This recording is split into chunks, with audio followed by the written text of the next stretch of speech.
We will guide you through how to change background in Photoshop using Pen tool. Quick disclaimer: skipping a single step will affect your final result, so you need to follow this step-by-step guide carefully.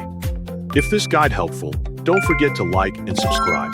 First, don't forget to comment if you still need our help or want to ask something, and we will reach you as soon as possible. Second, open Adobe Photoshop. Open the image or project containing the subject whose background you want to replace.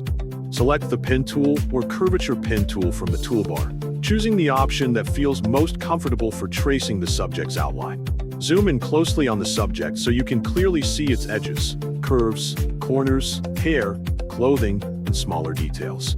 Start creating anchor points around the subject by clicking along the outline, placing fewer points on straight areas and additional points where the shape changes direction.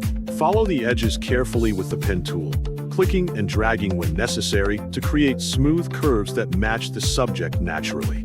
Continue tracing around the entire subject until you return to the first anchor point, checking that no important sections have been skipped.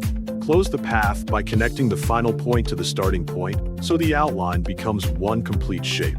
Open the Paths panel from the window menu and locate the work path you created. Convert the path into a selection by using the Load Path as Selection button. Then confirm that the moving border follows the subject correctly. Open the Layers panel, select the main image layer, and click the Layer Mask icon to isolate the subject while hiding the original background non-destructively. Go to File on the top menu and choose Place Embedded to import a replacement background as an editable smart object. Browse for the new background image, select it, and place it into the document. Move the new background layer below the masked subject. Then resize or reposition it if necessary so it fills the canvas and creates a balanced composition. Finally, save the project as a PSD file to preserve the editable path, mask, and layers, or export the completed image in your preferred format.